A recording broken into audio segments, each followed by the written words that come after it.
तो गाइस कैसे हो आप लोग। I welcome you all again my channel हमारे हरगंडर। आज का हमारा जो क्लास है वो खोटा का ही है। हम एक पथिया डोंगल मुआ में कविता देख रहे थे और हमने आपको एक कविता लास्ट दे दिया था। कौन सा दिया था? अब हमें कवि ना है। आज हम देखेंगे कि जो लास्ट कविता एक पथिया डोंगल महुआ का ढेसा ढिसी छोड़, इसको देखेंगे। ये देखो बड़ी अच्छी कविता है। जो लोग भी इस कविता को देखोगे, अभी हमसे मेरे द्वारा जो नरेट किया जाएगा सुनोगे, तो कहीं ना कहीं मुझे लगता है बड़ी मोटिवेशन वाली कविता है। इनफैक्ट बोलो तो 10 कविता में, या फिर कहो तो पिछले साल भी जो मैंने कविताएं पढ़ाई थी, सबसे अच्छा कविता है। मतलब मोटिवेशन से भरा हुआ और सही मायने में कुछ अच्छा लिखा हुआ है, ठीक है। वरना बहुत सारी कविताएं होती हैं, वैसे मैं किसी का बुराई नहीं कर रहा हूँ, पर बहुत सारी कविताएं ऐसी होती है जिसका हाथ और पैर सही से समझ में नहीं आता है। But this poem is really nice, ठीक है। मतलब जो लोग अभी आप लोग सीजन की तैयारी कर रहे हो ना, इसमें ये कविता आपको एक तरह से कहो तो बहुत बड़ा मोटिवेशन फैक्टर के तौर पे काम करेगा। तो ध्यान से सुनना और चीजों को समझना। देखो क्या होता है, कभी कभार जिंदगी में ऐसा नहीं है कि बस सीजीएल का कोर्स पढ़ रहे हैं, विकास सर ने कुछ पढ़ाया मैंने कुछ समझ लिया। देखो जिंदगी में कुछ ग्रहण करने के लिए ना चीजों को बहुत डेप्थ में सोचना पड़ता है, ठीक है। और ये सोच कैसे डेवलप होगा, तो जो आप हमें सुनते हो उस पर भी एक बार सोचो। उस पर भी एक बार सोचो कि विकास सर ने सही बोला या गलत, या जो कवि, या फिर मुझको ना सोच के इस कवि के बारे में सोचना जिसने इस कविता को लिखा है। Truly this is a very inspirational, क्या कहते हैं, पोएम। तो आप इससे इंस्पिरेशन लो। मैं आपको बताने का, जैसा कवि ने लिखा है वैसा ही यथार्थ चित्रण करने का कोशिश करूंगा। आई होप मैं कर पाऊं, ठीक है। भाई हम कविताओं को देखते हैं। तो एक पथिया डोंगल मुआ हम देख रहे थे और इसमें हमने आपको दे दिया था क्या क्या, आगू करब आपन देश, तबे हमें कवि ना है, और दूसल भोला, देसी के जुआन, और क्या दिया था, सारी दिया, एक और दिया था ना कोई, मेड और मानुस, ठीक है। तो ये 5 दे दिया था। अभी हम आपको देने वाले हैं कौन, ढेसा ढिसी छोड़, ठीक है। चलिए हम देखते हैं, उसके बाद आगे चलेंगे। तो ढेसा ढिसी छोड़, पहले तो इसका शाब्दिक अर्थ समझते हैं। ये किस किताब में है, एक पथिया डोंगल महुआ। अब बार बार नहीं बताऊंगा इसके एडिटर संपादक कौन है, संकलन करता संतोष कुमार महतो जी हैं। हाँ, ये जो ढेसा ढिसी छोड़ है ये पारसनाथ महतो जी ने लिखा है। अब मैं चाहता हूं कि आप सच में इस कविता को दिल से सुनो, दिल में लगाओ इसको, ठीक है। मतलब ये कविता ना दिल के अंदर आर पार हो जानी चाहिए। जैसे प्रेम होता है ना, तो अचानक से क्या होता है, लगता है कि दुनिया बदल गई है। तो एक कविता सुन के अभी आपकी भी दुनिया बदलनी चाहिए। मतलब अच्छा लिखा है यार इन्होंने, ठीक है। इनफैक्ट मैं भी पढ़ के थोड़ा मोटिवेटेड हो गया। तो श्री पारसनाथ महतो जी के द्वारा लिखा गया है। ढेसा ढिसी छोड़ का मतलब क्या है? देखो ढेसा ढिसी का मतलब होता है किसी पर रोप, प्रत्यारोप जो आप लगाते हो ना, दोषारोपण करते हो। तुमने मुझे कुछ कहा, मैंने तुम्हें कुछ कहा। ये जो रोप प्रत्यारोप जो होता है ना, इसका मतलब ही यही है कि ढेसा ढिसी छोड़। मतलब ये जो आरोप प्रत्यारोप जो लगा रहे हो ना, इसको छोड़ो। देखो जिंदगी में सबसे आसान क्या है, जैसे मान लो मैं किसी एग्जाम की तैयारी कर रहा था, मुझसे नहीं निकला। अब किसी ने पूछा कि भाई क्यों नहीं निकला, मैं सीधा बोल दूंगा अरे उसके कारण यार, ठीक है। या पापा ने गलत कोचिंग में डाल दिया था, या फ्रेंड्स ने बिगाड़ दिया, या मेरी गर्लफ्रेंड की वजह से मेरा एग्जाम नहीं निकला। मतलब आसान होता है, ठीक है। किसी चीज को किसी के मत्थे मार देना बहुत आसान होता है। आप देखो जिंदगी में सारे डिसीजन आप ही ने लिए हैं। प्यार करने का भी आप ही ने सोचा था, कोचिंग भी आप ही ने ज्वाइन करा, बुक्स भी आप ही ने सेलेक्ट करे। ऐसा थोड़ी कोई हाथ पकड़ के आपको कराया होगा। तो कहने का मतलब जिंदगी में अगर आप कुछ करने निकलते हो ना, तो किसी पे दोष या क्या कहते हैं, आरोप मत मारो किसी पे। आप उसको करने के लिए प्रयत्नशील रहो। आप देखो कि कमियां क्या है। एक कहावत है ना कि winner see objectives and losers see only difficulties. कि जो हारने वाले होते हैं ना, उनको उनके मंजिल के रास्ते में सिर्फ और सिर्फ क्या दिखते हैं, तो डिफिकल्टीज दिखते हैं, कठिनाइयां दिखती हैं। लेकिन जो जीतने वाले होते हैं, लूजर्स सीज डिफिकल्टीज, और विनर ऑलवेज ऑब्जेक्टिव। और जो जीतने वाले होते हैं उनको सिर्फ मंजिल दिखता है और कुछ नहीं दिखता है, कुछ भी नहीं दिखता है।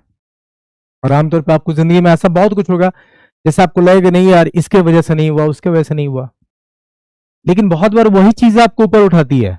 अब शायद ये आपको ना समझ में आए, मैंने अभी जो बोला, मैं एक एग्जांपल देता हूँ। देखो मैं इस कविता पे आऊंगा, इससे पहले जो कुछ इंस्पिरेशन वाली बातें हैं, चूंकि कविता इंस्पिरेशनल ही है, तो आपको कुछ चीजें बताता हूँ, शायद आपको सीजीएल के एग्जाम में या किसी भी एग्जाम में आपको हेल्पफुल होगा। देखो आमतौर पर क्या होता है कि जिंदगी में कुछ चीजें हमारी होती हैं जो हमें लगता है कि बड़ा रुकावट है यार। तो मान लो कहीं जाने का दिल किया, पिताजी ने रोक दिया। कुछ करने का इच्छा हुआ, परिवार ने रोक दिया। लगता है यार पापा जो है ना मेरे फ्रीडम काट रहा है, मम्मी रोक रही है। या मान लो आपके रिलेटिव्स हैं जो किसी काम में आपको रोकते हैं, तो आपको लगता है कि ये सब बाधा है, हम कुछ बड़ा करना चाहते हैं, हमको लोग छोड़ ही नहीं रहा है। समझ रहे हो क्या बोलना चाह रहा हूँ कि जिंदगी में कुछ आपको ऐसा फीलिंग हो सकता है कि कुछ चीजें मेरी जिंदगी में रुकावट है, अगर इन लोग नहीं होते तो हम शायद आज बहुत आगे रहते हैं। कुछ लोग बोलते हैं ना कि मेरा परिवार है साथ में, या परिवार में लायबिलिटीज है, जिम्मेदारी है, अगर नहीं रहते तो मैं कुछ बड़ा कर लेता। ये जो दलील दिया जाता है ना आपका जिंदगी में कि ऐसा नहीं होता तो कुछ वैसा कर लेते हैं, इसी मैं आपको एक छोटी सी बात बता रहा हूँ। क्योंकि जिंदगी में कुछ चीजें होती हैं जो आपको लगता है कि आपके लिए रुकावट काम करती है, पर बेसिकली वही आपको ऊपर उठाती है। जैसे मैं आपको देखो एग्जांपल दे रहा हूँ, समझना। आपने कहीं पतंग को देखा ना, पतंग तो सभी ने उड़ाया होगा। अब पतंग जो होती है ना, एक डोर से बंधी होती है। और डोर किसमें होता है? जो आपके हाथ में माचा होता है, ठीक है, जिससे आप पतंग को उड़ाते हो। अब पतंग तो उन्मुक्त गगन में बहुत आराम से उड़ना चाहता है, वो तो और ऊंचा जाना चाहता है, लेकिन रस्सी जो होती है वो ढील नहीं देती है। तो पतंग को लगता है कि अरे यार ये जो रस्सी है ना, ये मुझे सही से उड़ने नहीं दे रही है। अब हमारे हाथ में क्या है? रस्सी है, पतंग वहां आकाश में उड़ रहा है। पतंग चाहता है कि आकाश में हम और उड़े, रस्सी से उसको और ढील मिले, ठीक है। लेकिन ऐसा नहीं होता, तो पतंग को लगता है कि ये रस्सी मेरी ऊंची उड़ान में बाधा बन रही है। अब एक झटके में सोचो कि मान लो मैंने धागा तोड़ दिया पतंग का। अब बताओ पतंग क्या होगा? पतंग आसमान में उड़ते रहेगा कि नीचे गिरेगा? वो डेफिनेटली नीचे गिर जाएगा। तो देखो यहाँ पतंग की भूल थी, पतंग को लगा कि ये रस्सी जो है ना उसकी उड़ान में बाधक है, जब यही रस्सी ने उसे ऊंचा उठा के रखा था। तो आपका जो परिवार, आपके फैमिली, आपके फ्रेंड्स जो होते हैं ना, जिसको आप कभी कभी रुकावट समझते हो, जिंदगी में जो भी चीजें ऐसी आती हैं जो आपको लगता है कि हो सकता है रुकावट है, बहुत बार ये इन्हीं सब चीजों ने आपको ऊंचा उठा रखा होता है। अब मान लो आपका परिवार ना हो, आपके ऊपर कोई रोकने वाला होगा, कोई कंट्रोल करने वाला होगा, नहीं होगा। अगर आप प्यार में पड़े तो कोई समझाने वाला नहीं है, अगर आप नशा कर रहे हो तब भी कोई बोलने वाला नहीं है, आपका एग्जाम निकले निकले कोई कुछ बोलने वाला है, नहीं बोलने वाला है। तो जिंदगी में बहुत बार ऐसी चीजें होती हैं जो आपको एक्चुअली वही उठा के रखी हैं, आपको समझ नहीं आता है, ठीक है। चलो कुछ ज्यादा इंस्पिरेशनल हो गया, अब इस पे चलते हैं। वैसे ये जो कोट था ना, शिव खड़ा की बुक से था, यू कैन विन। अगर किसी को लगता है कि मोटिवेशन थोड़ा डाउन जा रहा है या थोड़ा सा कॉन्फिडेंस लो हो रहा है ना, तो आप पढ़ सकते हो, अच्छी किताब है, यू कैन विन। किताब का नाम क्या है? You can win. वैसे और भी बहुत सारी किताब है, विंग्स ऑन फायर पढ़ सकते हो, विंग्स ऑन फायर पढ़ सकते हो, ठीक है। ये सब थोड़ा क्या कहते हैं, मोटिवेशन देगा आपको, ठीक है। तो चलिए हम देखते हैं शब्दार्थ। तो इस कविता में कुछ शब्दार्थ आए हैं, जैसे कि कोकरावे। कोकरावे मतलब क्या होता है? सिकुड़ना, छोटा कर लेना, ठीक है। आचंगा, आज का मतलब क्या होता है? मंजिल। निशाइन, निशाइन किसको बोलते हैं? लैडर को बोलते हैं। सीढ़ी, सीढ़ी को देखा है ना आपने, ऐसा स्टेपिंग का होता है। तो लैडर जिसको आप बोलते हो इंग्लिश में, या फिर सीढ़ी बोलते हो, ठीक है, यही हो गया आपका निशाइन। डेग, डेग किसको बोलते हो? भाई डेग लेके आगे बढ़ो, कदम लेना, ठीक है, डेग मतलब कदम। फिटेंगट मतलब क्या होता है? तोड़ना, ठीक है। मारू, मारने वाला। गरु, गरु क्या होता है? गरु डांगर आपको पता है, या फिर गरु का सीधा मतलब होता है सीधा साधा भी, ठीक है। किरी, किरी मतलब क्या होता है? पैसा। पहले आपको पता है, पहले 1 किरी, 2 किरी, 3 किरी आता था, ठीक है। 100 किरी मिला के तब आपका बनता था 1 रुपया। पहले किरी आता था, उससे पहले आना आता था, ठीक है। पता नहीं आप लोग कितना पता होगा। अच्छा, बुरु किसको बोलते हैं? छोटी पहाड़ी, एक तरह से पहाड़ को बोलते हैं, ठीक है। तो जैसे यहाँ देखो किरी और यहाँ बुरु, अब किरी बुरु को मिलाएंगे तो क्या बनेगा? बनेगा पैसा का पहाड़। वैसे किरी बुरु एक जगह भी है, मुझे लगता है कि जहाँ पे सेल के अंडर में आता है, वहां पे आपको लाइमस्टोन का माइंस भी है। एक्चुअली मेरे फादर की पोस्टिंग एग्जैक्ट इसी जगह पे हुई थी, उसका नाम ही था किरी बुरु, पर उन्होंने पोस्टिंग ली नहीं थी। तो यहाँ किरी का मतलब क्या है? पैसा। बुरु का मतलब क्या है? पहाड़, ठीक है। तो आइए अब हम देखते हैं कविता को। तो कविता क्या बोल रहा है? मैंने बोला कि बहुत इंस्पिरेशनल कविता है, तो ध्यान सुनना। और इसका जो एक्चुअल कविता में कवि ने लिखा है और जो आपको भाव समझना, दोनों अलग है। तो हम दोनों को डिक्टेट करेंगे, थोड़ा ध्यान से सुनना, ठीक है। देखो यहाँ क्या लिख रहा है कि तोर करे के मनवा नहीं हलाऊ, पहले कमवा नहीं भलाई। तोर करे के मनवा नहीं हलाऊ, सेले कमवा नहीं भलाई।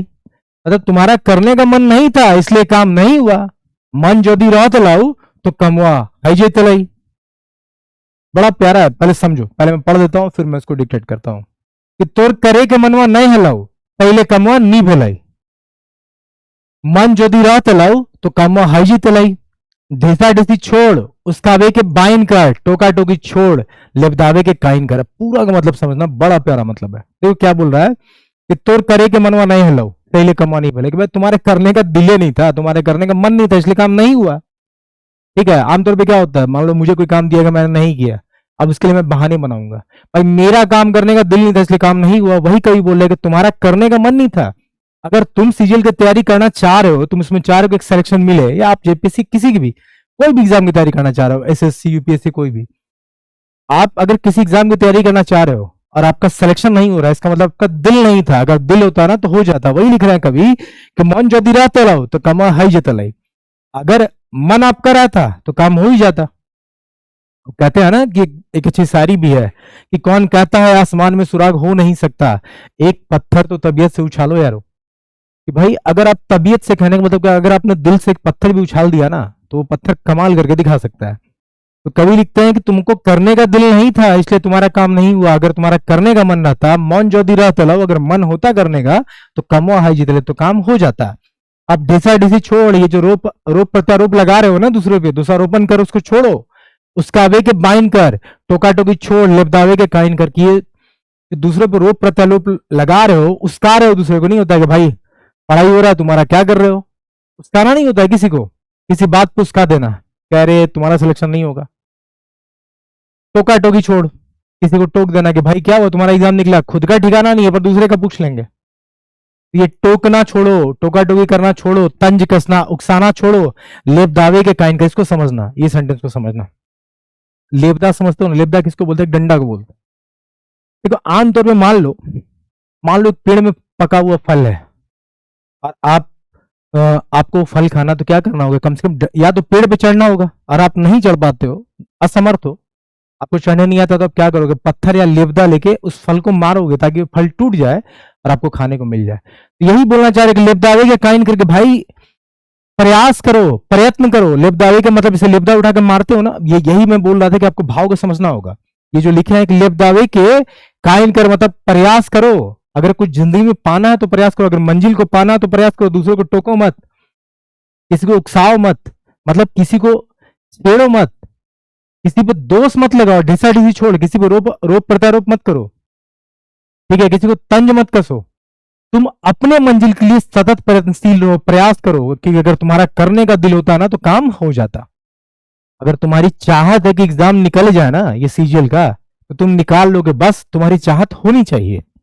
ठीक है, आगे देखो क्या लिखा है कि मन के कुकराव छोड़, छोड़ मुंह के लुकावे छोड़, दांत के बिचकावे छोड़, नाक के ठरकावे छोड़, दोपहर के ढिसावे छोड़, लई की कौड़ी और खुदे कोड़, फूटा लायर के जल्दी जोड़। देखो बहुत अच्छा लिखा गया, मैं सारा मीनिंग बताते चलता हूँ। देखो क्या इन्होंने बोला कि मन के कोकरावे छोड़ के, ये जो मन को छोटा बना कर रखे हो ना, जो मन को सिकोड़ के रखे हो, जैसे बहुत लोग होता है ना कि नहीं नहीं निकलेगा यार, टफ एग्जाम है, या मान लो आप किसी जिंदगी में ऐसे लोग से मिल लिए ना जिन्होंने जिससे एग्जाम निकला ही नहीं, उससे पूछ लो यार सीजन निकलेगा क्या, अरे इतना आसानी से थोड़ी निकलेगा, बहुत मेहनत करना पड़ता है।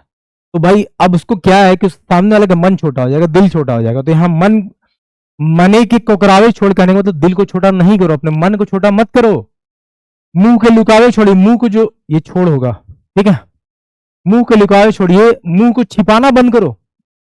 अगर मंजिल को प्राप्त करना है ना तो देखो क्या क्या कभी बोले हैं, नहीं करना है, मन को छोटा नहीं करना है, मुंह को लुकावे छोड़, अपने को छिपाना नहीं, अपने चेहरे को छिपाना नहीं है। अगर कर रहे हो ना तो डंका के चोट पे करो कि हाँ हम करेंगे। एक एक अच्छा सा लाइन भी है यार कि फैसला जो कुछ भी हो मंजूर होना चाहिए, इश्क हो या जंग भरपूर होना चाहिए। तो भाई जो भी करो पूरा दिल से करो, ठीक है। आगे लिख रहे हैं दांत की बिचकाए छोड़िए, जो दांत को नहीं होता है कि दांत को बिचकाते हो एक अजीब सी मुस्कान देते हो, जो बताता है कहीं ना कहीं आपको लो कॉन्फिडेंस को बताता है। तो दांत को बिचकाना छोड़ दो, नाक को ठरकावे छोड़ दो, नहीं होता कि नाक सिकोड़ना, ठीक है, उसको छोड़ दो, दोसा के ढिसावे छोड़, दूसरों के ऊपर आरोप लगाना छोड़ दो। लई की कोड़ी और खुदे कोड़, फूटा लायर के जल्दी जोड़। इसको समझना, लई की कोड़ी और खुद कोड़। भाई कोड़ी लिखे क्या कोड़ना है, पहले इसका शाब्दिक अर्थ समझते हैं, फिर ये कहां भी इशारा किया गया वो बताते हैं। लई के कोड़ी और खुदे कोड़, भाई आप खुद जो है ना उठाओ फावड़ा को, या उठाओ फावड़ा को। आप देखो ना किसान क्या करता है, किसान क्या करता है, खेत में मिट्टी खोदता है ना, यहां पर देखना पहले एक दो शब्द समझ लो। फूटल आयर के जल्दी जोड़, आयर किसको बोलते हैं, आमतौर पे देखना जो खेत होता है ना, मान लो ये मेरा खेत है, ये खेत का मेड़ होता है, यही इसका आयर होता है, ये देख रहे हो। अब जब पानी वानी इसमें डाल देते हैं तो यही आर से तो पानी बचता है, यही आपका आयर हो गया, मेड़ भी कह लो, ठीक है। तो कभी क्या बोल रहा है कि ले की कौड़ी और खुदे कोड़, कि भाई कुल्हाड़ी लो और खुद कोड़ो, फावड़ा लो खुद कोड़ो, फूटल आयर के जल्दी जोड़ के जहां जहां तुम्हें लगता है कमियां है, फूटल आयर मतलब अगर मान लो खेत का कोई मेड़ टूट गया है तो उसको बोल रहे हैं जल्दी जोड़ने के लिए, तो खेत का मेड़ जल्दी जोड़ने के लिए यहां क्यों बोल रहे हैं? यहां पे ये किस चीज को बता रहा है? ये बता रहा है कि अगर आपने कोई मंजिल डिसाइड कर लिया है ना, आपने अपना गोल चुन लिया है, आपने अपना एम फाइनलाइज कर लिया है, तो मन को सिकोड़ो मत, मन को बड़ा करके रखो, मुंह को छुपाओ मत, दांत को बिचकाओ मत, नाक सिकोड़ो नहीं, ठीक है? दूसरे के ऊपर प्रत्यारोप आरोप मत लगाओ, खुद से लय के कोड़ी और खुदे कोड़ भाई, खुद से अपनी मंजिल तरफ बढ़ने के लिए जो जो औजार है वो उसको इकट्ठा करो। और जहां जहां फूटल आयर की जल्दी जोड़ कहने का मतलब, जैसे देखो खेत में अगर आर फूट गया तो पानी यहां नहीं रुकेगा, मतलब इस खेत में कमी है, अब पानी नहीं रुकेगा फसल उपजेगा क्या? नहीं उपजेगा। तो वैसे ही तुम्हारी जिंदगी में अगर कोई कमियां है, कोई कमी है, उसको कौन ठीक करेगा? तुम्हें ठीक करना होगा, क्योंकि अगर तुम अपनी कमियों को नहीं लड़ोगे, खुद से अपनी कमियों को ठीक नहीं करोगे, तुम मंजिल तक नहीं पहुंच पाओगे। यहाँ पे खेत में क्या है, मंजिल क्या है? फसल उत्पादन करना। फसल कब होगा? जब पानी होगा। पानी कब होगा? जब मेड़ सही होगा। आपने खेत में पानी डाला, मेड़ से बाहर निकल गया, फसल उपजेगा? नहीं उपजेगा। यहाँ पे कभी आपको बोल रहे हैं कि जिंदगी में अगर आपने मंजिल डिसाइड कर लिए तो उसके लिए आपको खुद ही प्रयत्न करना होगा, लेके कौड़ी खुदे कोड़, तुमको अपना रास्ता खुद बनाना होगा मंजिल का। और जो भी कमियां हैं, जो फूटल आयर के कहने का मतलब जो अभी आपके अंदर कमी है, जो चीज आपको आपके मंजिल तक नहीं पहुंचने दे रही है, उस कमियों को आप ही को सुधारना होगा। लेकिन सबसे इंपॉर्टेंट क्या है? To know the weakness. ये बड़ी अच्छी चीज है। देखो मतलब पता नहीं आज मैं इसको पढ़ाते पढ़ाते थोड़ा इधर उधर बोल बैठूंगा, इसलिए मुझे लगता है कि आपको बहुत चीजें जाननी चाहिए। देखो बहुत सारे ऐसे इंसान होते हैं जिनको अपनी खूबियां तो पता होती है, लेकिन कमियां नहीं पता नहीं होती है। तुलसीदास ने कहा है ना कि निंदक नीरे राखी या आंगन कुटी छवाए, मैं भी भूखा ना रहूं साधु न भूखा जाए। शायद ऐसा ही देख लेना यार, शायद सेकंड स्टेंजा में कुछ कम बेसी हो। मतलब फिर भी बोला गया कि निंदक नियरे राखी आंगन कुटी छवाए, कि जो आपके बुराई करने वाले लोग हैं ना उसको अपने पास रखिए, वो आपको बताते रहेंगे। कुछ ऐसे दोस्त को अपने सर्कल में जरूर रखो जो आपकी बुराई करते रहे, क्योंकि वो बुराई करेगा, आपको पता चलेगा बुराई क्या है, तो आप उसको अच्छाई में बदलते जाओगे। तो कभी भी यहाँ यही बोलना चाह रहा है कि तुमको अपना प्रयास खुद करना होगा मंजिल तक पाने के लिए, अपनी कमियों को खुद ढूंढना होगा और उन कमियों को ठीक करना होगा। ये जो फूटल आयर के जल्दी जोड़ का मतलब क्या है? कि अपनी कमियों को ठीक करना, ठीक है? आगे बोल रहे हैं कि धान रोपे के हो तो पानी रोके के पड़ता हो। यही बात मैं बोल रहा था कि मेड़ जो है, आर जो है, अगर टूटा रहेगा तो पानी रुकेगा नहीं, पानी रुकेगा नहीं धान उपजेगा नहीं। तो वही लिख रहा है कि धान रोपे के हो तो पानी रोके के पड़ता हो, फूटल हो आर तो बांधे पड़ता हो। अगर आर टूट गया है कहीं से तो उसको तो बांधना ही पड़ेगा। तो इसका भी स्टंजा का मतलब क्या है यहां से यहां तक निकल रहा है कि अगर आपको कोई मंजिल प्राप्त करना है, कोई एग्जाम निकालना है, आपको आपके मंजिल तक पहुंचना है, तो पानी के रोके पड़तो कहने का मतलब तो आपको आपका कर्म करना ही होगा, उस मंजिल तक जाने के लिए उस रास्ते पे चलना ही होगा। समझना, दोनों को मैं जोड़ रहा हूं। टूटल हो आयर तो बांधे पड़तो। अगर कहीं कमियां है आपके अंदर जो आपके मंजिल तक पहुंचने में बाधक है, तो उसको आपको जोड़ना ही पड़ेगा, बांधना ही पड़ेगा, उस कमियों को दूर करना ही पड़ेगा। आगे लिख रहे कि हाथे कौड़ी तोरा धरे पड़ता हो, आयर कोड़वा मूसा के मोरे पड़ता हो। तुमको हाथ में कोड़ी को पकड़ना। कोड़ी क्या होता है? मिट्टी जो कोड़ने काम आता है, ठीक है? तो यहाँ कवि बोल रहे हैं कि हाथे कौड़ी तोड़ा धरे पड़ता हो और कोड़वा मूसा के मोहरे पड़ता हो, कि तुमको हाथ में कोड़ी धरना ही होगा। और ये जो मूसा है ना, देखो आगे क्या लिखा है कि आयर कोड़वा मूसा के मोहरे पड़ता हो। और ये जो वो मूस जो है, चूहा को बोल रहा है यहाँ पे, उसको मैं बता रहा हूँ ज्वाइन करके क्या बोलना चाह रहे हैं यहाँ पे, पहले इसको समझो। जैसे मान लो आर जो है कहीं से टूट गया, मान लो आर यहां से टूट गया, तो आर टूटा होगा तो कोई तो वजह होगा ना। तो मान लो कोई चूहा होगा जो इस मिट्टी को खोद के बिल बना दिया होगा, और ये आर टूट गया। अब यहां से इस मूसा से क्या कहने का मतलब है? इस मूसा से कहने का पर्याय यह है कि अगर तुमने मंजिल डिसाइड किया, और मंजिल डिसाइड करने के लिए जो एक्चुअल रास्ता बना था, अगर उस रास्ते में कुछ बाधाएं आ रही हैं, तो जो भी बाधाएं जिस कारण से आ रही वही आपका मूसा है। जैसे मान लो आप बहुत देर पढ़ नहीं पाते हो, क्यों? आपको बहुत नींद आता है, मतलब आप आलसी हो, तो भाई कुछ ऐसा करो जिससे आलस ना हो, ठीक है? मान लो आपको चीजें सही से याद नहीं होती है, तो आपको बार बार रिवाइज करना होगा। तो सिंपल सा बात है, आपके लिए मूसा क्या है? आपके जिंदगी की वो सारी चीजें जो आपके पढ़ाई में बाधक बनी हुई है। क्योंकि अगर आपकी पढ़ाई सुचारू रूप से चलेगी तो आप तो मंजिल प्राप्त कर ही लोगे। तो आप सबको देखो, इस कविता को पढ़ने के बाद आपको आप सब लोगों को ना 5 मिनट सोचना है कि आपके अंदर कमियां क्या है, जो भी कमियां उसको दूर करना है, तभी एग्जाम में रिजल्ट होगा। सिर्फ पढ़ने से रिजल्ट नहीं होता है, आपको पता होना चाहिए आपका वीकनेस क्या है, ठीक है?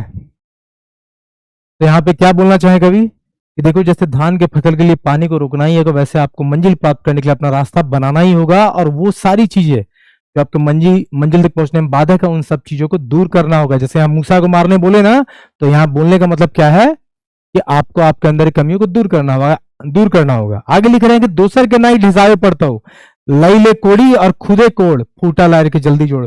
दोसर के नाई ढिसावे पड़ता हो, भाई दूसरा के ऊपर आरोप नहीं लगाना है, दूसरा के ऊपर तंज नहीं कसना है, समझ रहे हो भाई। खुद कोड़ी उठाओ, फिर से बोल रहे हैं, खुद कोड़ी उठाओ मतलब खुद से प्रयास करो, ठीक है, और अपनी कमियों को दूर करके मंजिल तक पहुंचने का रास्ता बनाओ। भाई दूसरे के नाई ढिसावे पड़ो मतलब दूसरा में कमी मत निकालो, ठीक है, दूसरे में कमी मत निकालो, तुम अपना देखो तुम में क्या कमी है और उस कमी को ठीक करके अपनी मंजिल तक पहुंचने का प्रयत्न करो।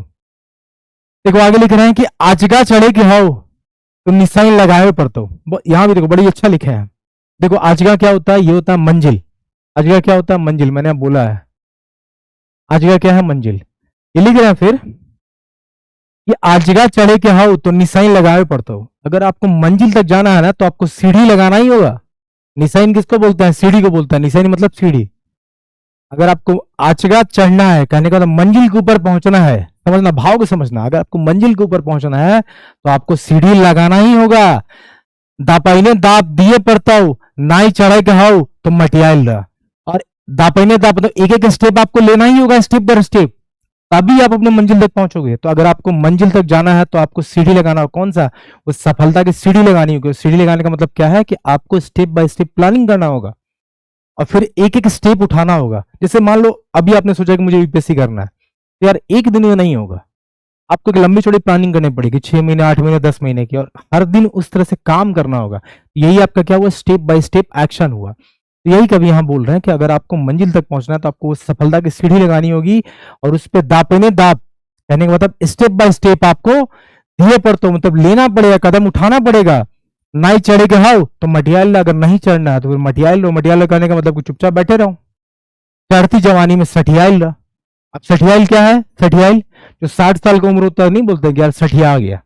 सठिया गया कहने में जो 60 साल की उम्र में क्या होता है कि बहुत लोग चिड़चिड़े हो जाते हैं, कुछ नहीं करते हैं, वो उम्र का तीसरा पड़ाव है, ठीक है। तो बोले कि अगर तुम्हें अभी कुछ नहीं करना है, तुमको अगर नहीं चाहिए मंजिल, तो मटियाई शांति से, मटियाना नहीं होता है किसी काम को मटिया देना। जैसे पापा ने मुझे कुछ काम कहा, मैंने मटिया दिया, मतलब मैंने नहीं किया। तो कभी बोल रहे कि अगर आपको मंजिल नहीं चाहिए तो मटियाए रहो, चढ़ती जवानी में सठियाल रहा। ये जो तुम्हारा यंग एज है, ये जो तुम्हारे ऊपर जवानी आई है, कहने का मतलब कि आप जो अपने यौवन के उस फेज में हो लाइफ के जहां आप सब कुछ कर सकते हो और आप नहीं करना चाहते हो, तो आप तो उस बूढ़े के समान हो जो रिटायर हो गया 60 साल की उम्र में। आप बोला ढिसाई ना हो, कमी मत निकालो, अगर नहीं भी करना है ना तो कमी मत निकालो। निशाइन और दायपाइन के आगू सरकेले हो तो डेग धरे पड़तो। देखो ये क्या बोल रहा है कि निशाइन और दायपाइन के, अगर आपको निशाइन सीढ़ी को, अपने स्टेप को आगे बढ़ाना है तो क्या होगा, आगू सरकेले हो तो डेग धरे पड़तो। देखो सीढ़ी पे चढ़ना होगा तो क्या करोगे, सीढ़ी पे चढ़ना होगा तो आप डेग, डेग मतलब कदम, कदम आपको ढरना ही होगा ना, एक एक करके कदम आपको लेना ही होगा। तो वही बोल रहा है कि निशाइन और दायपन के आगू सरकेले हो तो, अगर आपको सीढ़ी को आगे बढ़ाना है तो आपको स्टेप बाय स्टेप लेना होगा। अगर आपको सफलता के ऊपर तक जाना है तो आपको स्टेप बाय स्टेप तो लेना ही होगा, एक एक कदम उठाना ही होगा। डेग धरे पर तो आपको कदम उठाना ही होगा। गाड़ा ढोड़ा डेगे पर तो, जो रास्ते में गड्ढा, गाड़ा ढोड़ा मतलब क्या हुआ, जो गड्ढा वड्ढा आएगा, डेगना मतलब क्या होता है, उसको फांगना पड़ेगा, जम करना पड़ेगा, उसको डेगना ही पड़ेगा। धुकुर बुकुर करना ही, चक्कर मगर देखना ही। अब दिल में जो नहीं होता कि किसी मंजिल को पाने से पहले आपके अंदर जो धुकुर बुकुर मन में चलते रहता है यार, ठीक है, मतलब कि एक डर जैसा रहता है आपके मन में, वो आपको नहीं करना होगा। धुकुर बुकुर करना ही, चक्कर मगर देखने, इधर उधर मत ध्यान दो। चक्कर मकर देखने में तो इधर उधर नहीं ध्यान देना, सीधे मंजिल की तरफ ध्यान देना है।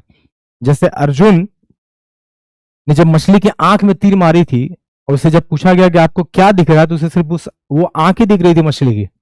आपने पढ़ा होगा महाभारत में ये किस्सा। तो आपको धुकुर पुकुर, आप मतलब दिल को छोटा नहीं करना है, चक्कर मकर इधर उधर नहीं देखना है, एक मुसुत चाल चले पर तो, इसको समझना, एक मुसुत चाल चले ही पर तो।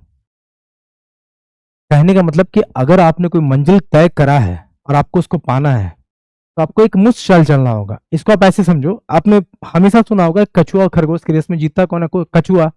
ये कछुआ धीरे धीरे एक मुश्त चाल चलता है।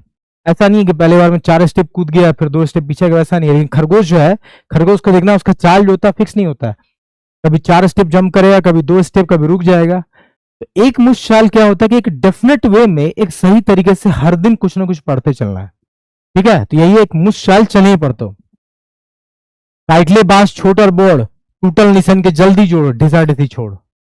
रूप प्रत्यारोप छोड़ दो, किसी पे आरोप लगाना, किसी में कमी निकालना छोड़ दो। ये बोल रहा है काइटले बांस और छोट और बोड़, टूटल निशन के जल्दी जोड़। यहाँ भी सेम चीज बोल रहे हैं, जैसे वहां आर जोड़ने के लिए बोल रहे थे, खेत का मेड़ जोड़ने बोल रहे थे, यहाँ फिर क्या बोल रहे हैं कि तुम छोटा या बड़ा बांस को काटो। अब देखो क्या होता है, सीढ़ी में क्या होता है, ये बांस का ये जो लगा होता है ना स्टेपिंग, यहाँ पे इसी के माध्यम से बताना चाह रहे हैं कि तुम बांस को छोटा या बड़ा काटो, और निशाइन, टूटल निशाइन, अगर आपकी सीढ़ी टूट गई है, उस मंजिल तक जाने वाली जो सीढ़ी अगर टूट गई है तो जल्दी जोड़ो। कहने का मतलब कि अगर आपने मंजिल डिसाइड करा है, मंजिल जाने के लिए रास्ता बनाया, तो रास्ते में जो जो कमियां है ना उसको दूर करो, जो जो रुकावटें हैं उसको हटाओ, तभी तो आप मंजिल तक पहुंचोगे। ठीक है, आगे लिख रहे हैं कि हिट गेट हाउ पागल फोर, आसरा लागले तोर, लटकल हो किस्मते के जोर, उठाओ लेबदारे खुदे लेबद, बोल नाई कोनो दोसर सबद। ये को क्या बोल रहा है, हिट गेट तोड़ना है,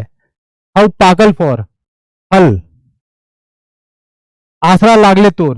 भाई अगर मान लो कहीं, इस पूरे का अर्थ समझना, फिर मैं पढ़ रहा हूं, पूरा अर्थ बता रहा हूं कि अगर आपको कोई पका हुआ फल तोड़ना है तो भाई आशा उम्मीद पे बैठे रहोगे कि उठाओगे लकड़ी और झाड़ोगे उसको।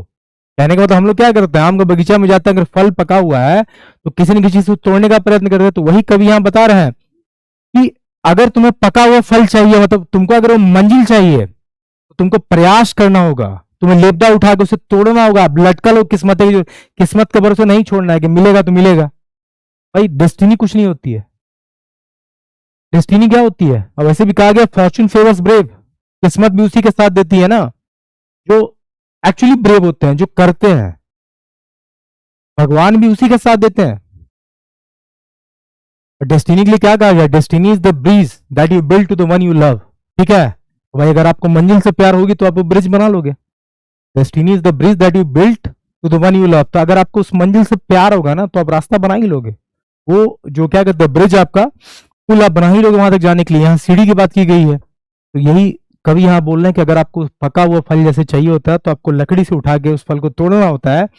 वैसे ही आपको सिर्फ आशा उम्मीद पर नहीं बैठना है, आपको प्रयत्न करना है, आपको किस्मत के भरोसे चीजों को नहीं छोड़ देना है। उठाओ लेबदारे खुद लेबद, मतलब लेबदा मतलब डंडा उठाओ, जैसे फल को तोड़ते हो ना वैसे ही खुद प्रयास करना स्टार्ट करो। बोलना ही कौन हो दूसरे से बताओ, जब तक मंजिल नहीं मिलती है ना तब तक कोई दूसरा शब्द नहीं बोलो। इधर उधर निकाले कुछ नहीं है लेकिन बोलेंगे 10 चीज, तो ऐसा नहीं होना चाहिए। ठीक है, देखो एक बड़ी अच्छी कहावत भी है कि मेहनत इतनी खामोशी से करो कि सफलता शोर मचा दे। आपको नहीं बोलना पड़ेगा, जिस रिजल्ट होगा ना लोग खुद आपके बारे में बात करेंगे। ठीक है, चलिए आगे देखते हैं। आगे बोल रहा है कि खाई हाउ पाकल तो गिराए पड़ता हो। अगर आपको पका हुआ कुछ खाना है, मान लो फल पेड़ में पका हुआ है और आपको खाना है तो उसको नीचे गिराना ही होगा ना। तो अगर आपको मंजिल का स्वाद लेना है तो मंजिल तक तो पहुंचना ही होगा ना। ठीक है, आगे बोले कि हाथे लेपदा धरे पड़ता हो, मतलब खुद से प्रयास करना ही होगा। ढेका पखन लिए पड़ता हो, अब पत्थर ढेका, ठीक है, ये सब उठा के मतलब आपको अपना औजार अपने हाथों में रखना होगा उस मंजिल तक पहुंचने के लिए, उस लड़ाई को लड़ने के लिए जिसको आप लड़ना चाहते हो, जिसके लिए आप जिस चीज को आप प्राप्त करना चाहते हो उसके लिए आपको अपने औजार, यहाँ जो ढेका पखन लिए पड़ता हो कहने का मतलब आपको अपना औजार अपने पास रखना होगा जिससे आप उस लड़ाई को लड़ सको। उस एग्जाम के लिए, जिस एग्जाम को आप निकालना चाहते हो उसके लिए सारे औजार, औजार क्या होगा, आपके बुक्स होंगे, आपका फ्रेंड सर्किल होगा, एक टीचर होगा, मेंटर होगा जो आपको सपोर्ट करेगा। ठीक है, दूसरा के नाई ढिसाए पड़ता, दूसरा में कमी नहीं निकालना होगा। ठीक है, आपको सिर्फ अपने फोकस करना होगा। उठाओ लेबदा और खुदे लेबद, बोलना ही कोनो दूसरे से बताओ। जब तक ऐसा नहीं करते हो, जब तक अपने मंजिल को प्राप्त नहीं करते हो, तब तक दूसरा कोई शब्द नहीं बोलना है। ठीक है, अब देखो ये अंतिम स्टेंजा और अच्छा है, मुझे लगता है अंतिम ही है, नहीं एक और है, ये 2 और है यार। ठीक है, चलो कोई बात नहीं है। चेत चेत चेत अखने चेत, चरलो जाओ तोहर पाकल खेत, तोदा पाइन मझी एक से त्रेत, पचवे के हाउ तो धरले बेत। यहां भी देखो वही बात बोल रहा है, इसके एक्चुअल शाब्दिक अर्थ पे मत जाना, इसका जो भावार्थ निकल रहा है उस पर ध्यान देना। ये बोल रहा है चेत चेत चेत, भाई समलो, चेत जाओ नहीं बोलते हैं कि चेत जाओ अभी भी समय है, तो समलो समलो, बार बार कभी बोले कि सम लो, चरल जाओ तो पागल खेत। ये चरल जाओ तो पागल खेत कहने का मतलब कि तुम जिस मंजिल को प्राप्त करने वाले वहां कितना कंपटीशन है बताओ, कट थ्रोट कंपटीशन है। आप अगर नहीं मेहनत करो तो कोई दूसरा मेहनत कर रहा हो, कोई दूसरा मेहनत कर रहा हो तो प्राप्त किसे होगा, मंजिल उसे प्राप्त होगा। और हो तो इसलिए आज समझ जाओ। आमतौर पर देखो क्या होता है जब आप कंपटीशन में हो ना, एक अप्रोच फॉलो किया करो। एक तो थ्री डी कॉन्सेप्ट होता है, ठीक है। एक होता है डेडिकेशन, एक होता है डिटर्मिनेशन, और उससे पहले आता है डेस्टिनेशन। ये जो थ्री डी कॉन्सेप्ट है उसको आप लगा सकते हो एग्जाम की तैयारी में, मतलब हमने जब करी थी तो लगाई थी। D four destination, D four destination, पहले भाई मंजिल तय होना चाहिए, ठीक है। उसके बाद होता है डिटर्मिनेशन, डिटरमाइंड रहो उस चीज के लिए, समझ रहे हो कि जो प्राप्त करना है। और फिर दिखाओ डेडिकेशन, आपने पहले मंजिल तय किया, फिर आपने अपना सोच मजबूत किया, फिर डेडिकेटली उसको आपने प्राप्त करने के लिए मेहनत कर दिया। तो जो थ्री डी कॉन्सेप्ट है ना, डेस्टिनेशन, डिटर्मिनेशन और डेडिकेशन, ये आप फॉलो करो, लाइफ में हो जाएगा। यहाँ भी जो बोलना चाह रहे हैं कि देखो कट थ्रोट कंपटीशन है। अगर आप अभी नहीं समझोगे ना तो चरलो जाओ तो पागल खेत। अभी 2000 मान लो वैकेंसी निकली ऐसी जेल में, अगर अभी तुम नहीं समझे 2000 को दूसरे 2000 लोग जो है वो तुम्हारी जगह पे आ जाएंगे सिलेक्शन लिस्ट में, तुम नहीं आ पाओगे। तो तुम्हें अभी संभलना है, तुम्हें अभी वो लेबदा उठाना है, कहने का मतलब कि अभी वो मेहनत करने वाले सारे औजार उठाना है जो उस मंजिल तक जाने के लिए जरूरी है। वैसे भी आप जब तैयारी करते हो ना तो एक बात याद रखना, अगर आपका कोई कंपटीटर है, मान लो आपके कंपटीटर होंगे एग्जाम में, तो एक अच्छा लाइन था शिव खेड़ा ने ये लिखा है कि जब मेरा कंपटीटर पढ़ता है ना, मान लो दो दोस्त है दोनों कंपटीशन में तैयारी कर रहा है, तो ऑथर जो लिखा वो लिखा है कि जब मेरा दोस्त पढ़ता है तब तो मैं पढ़ता ही हूँ, और दोस्त नहीं कहो कंपटीटर बोलो, कि जब मेरा कंपटीटर पढ़ता है तब तो मैं पढ़ता ही हूँ, और जब वो सो जाता है ना मैं दुगनी रफ्तार से पढ़ता हूँ, ताकि वो जो कल सुबह है तो मैं उससे 3 गुना आगे रहूं। ठीक है, सोचना इस बात पे। तो वही बोल रहा है कि बचवे के हो तो धैर्य बेत, कहने का मतलब अगर आपको अपनी मंजिल को बचाना है तो बेत कहने का मतलब कि अपने औजार को पकड़ लो, उस मंजिल तक पहुंचने वाले उन सारे चीजों का जुगाड़ कर लो जिससे आप सफलता को प्राप्त कर सको। ठीक है, आगे लिख रहे हैं कि तो एक कमजोर नहीं, भाई तुम कमजोर नहीं हो तो एक काम चोर। देखो कितना अच्छा बात बोले कि तुम कमजोर नहीं हो। जो लोग बोलते हैं कि नहीं निकलेगा एग्जाम या मंजिल नहीं मिलेगी, तो वो एक्चुअली में झूठ बोल रहे हैं, वो कमजोर नहीं है। इसे नहीं बोलते कि मेरा दिमाग उतना नहीं चलता इतना बड़ा एग्जाम निकलेगा, तो ये सब गलत बात है। भाई जो भी पैदा हुआ है ना सब लगभग सेम ही आई को लेकर पैदा हुआ है। मान लो किसी का IQ 19 है, किसी का 19.5 है ना, तो ये 0.5 का ही डिफरेंस का खेला है। सेम उसी तरह से है जिस तरह से वाटर को बॉयल होने के लिए 100 डिग्री सेल्सियस चाहिए होता है, अब बहुत लोग 99.9 पे आकर रुके रहते हैं। अभी वही बोल रहे हैं कि तुम कमजोर नहीं हो, तुम काम चोर हो, तुम करना नहीं चाहते हो। तो डरू नहीं तो मन हरू, तुम डरपोक नहीं हो, तुम मन से हारे हो, तो मन से नहीं हारना है। तो मारू ना तो ही डरू। ठीक है, कि तुम जो हो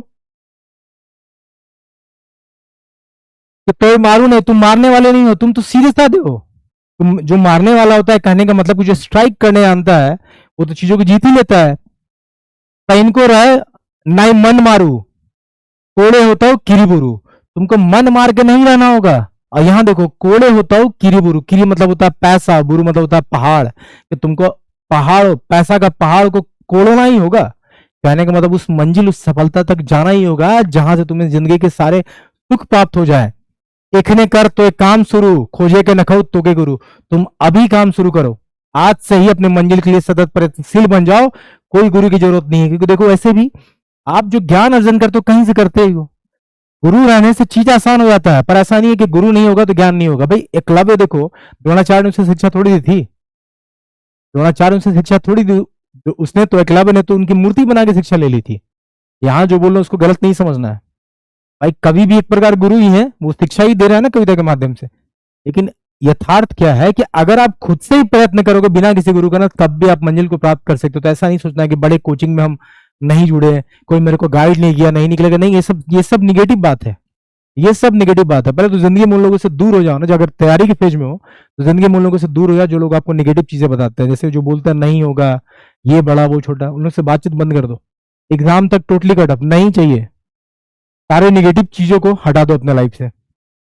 कभी यहां बोले कि तुम कामचोर में, तुम कमजोर नहीं हो, तुम कामचोर हो, तुम डरने वाले नहीं हो, तुम मन से हारे हुए हो, तुम मारने वाले नहीं हो, तुम तो सीधे साधे हो। ठीक है, तो अपने मन को मत मरने दो। मंजिल तक जाने के लिए जो जो चीजें चाहिए, जितना प्रयास करना है उतना करो, ठीक है। और आज से ही काम शुरू करो। इसके लिए तुम्हें किसी गुरु की भी जरूरत नहीं है, तुम खुद ब खुद सेल्फ अकेले इस काम को शुरू कर सकते हो, ठीक है। अब लास्ट देख लेते हैं, आई थिंक यहाँ एंड हो रहा है, चलो ठीक है।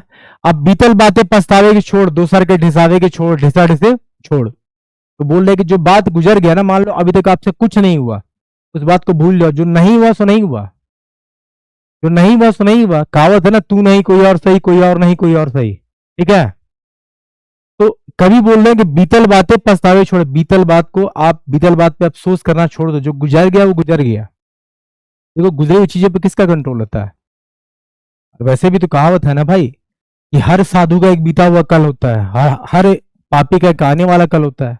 आपसे जो आपकी जिंदगी में गुजर गया, वो चीजों का इंपैक्ट आपके लाइफ में नहीं होना चाहिए, ठीक है। तो बोला बीतल बातें के पछतावे छोड़, दूसर के ढिसावे के छोड़। दूसरे में कमियां निकालना छोड़ो, आरोप प्रत्यारोप करना छोड़ो, ढिसा ढिसी छोड़ो। दूसरे का कमी निकालना, दोषारोपण करना छोड़ो। तुम सारी पीछे की जो बातें उन सबको भूल जाओ, उसे पछतावा नहीं करना। और एक नया सवेरा के जैसा नया दिन डिसाइड करो, अपनी मंजिल को चुनो और उसके लिए प्रयत्नशील रहो। और देखो ये बहुत बहुत ऐसा चीजें है ना, बहुत लोग हैं ना जो अपने पास से जुड़े हुए रहते हैं। उनको लगता है कि मैंने पिछले साल एग्जाम दिया, 4-5 एग्जाम लिखा, नहीं हुआ तो सिलेक्शन नहीं हुआ, नहीं होगा, इस फील्ड में हम नहीं निकाल पाएंगे। तो ऐसा नहीं सोचना है, ठीक है। आप प्रयत्न करो जिंदगी में। अगर आपने कोई मंजिल डिसाइड करी, अगर आप कोशिश करोगे तो जरूर निकलेगा। अब मैं लास्ट 2 लाइन आप लोग के लिए बोलना चाह रहा था कि देखो ये जो बात है ना, ये बात में बड़ा दम है, ध्यान देना। बीतल बात पे पछताना नहीं है, जो गुजर गया वक्त उस पर आपको बिल्कुल नहीं सोचना है, ठीक है। क्योंकि अगर आप वहां सोचते रहोगे ना, तो जो आज का टाइम है आपका ये भी बर्बाद हो जाएगा और ये भी बीत जाएगा, फिर कल इस पे ही पछताओगे। अब ऐसे भी किसी शायर ने बड़ा प्यारा कहा है कि आज जो काबिल हुए वो कल कभी काबिल न थे, मंजिलें उनको मिली जो दौड़ में शामिल न थे। बहुत बार ऐसा होता है कि आप उस मंजिल को डिसाइड करते हो जहां लगता है कि आप उसके काबिल हो ही नहीं, और आप रेस में जीत जाते हो। इसीलिए कहा गया है कि आज जो काबिल हुए वो कल कभी काबिल न थे, मंजिलें उनको मिली जो दौड़ में शामिल न थे। पहले दौड़ो, पहले मंजिल डिसाइड करो और रेस में पार्टिसिपेट करो। हो सकता है आप ही विनर निकलो, ठीक है। तो दौड़ना बहुत जरूरी है, मतलब प्रयास करना जरूरी है। आई होप आपको ये कविता समझ में आई होगी। मैंने लीक से हट के थोड़ी ज्यादा बातें करी हैं, आमतौर पर मैं इतना बात नहीं करता हूँ, पर मुझे लगा यार थोड़ा मोटिवेशन आप लोग को मिलना चाहिए। अब तैयारी हो रही है, थोड़ी जोरदार तैयारी हो जाएगी, ठीक है। तो चलिए, उम्मीद करते हैं कि आपको ये कविता पसंद आएगा। फिर नेक्स्ट कविता मिलते हैं आपसे जल्दी।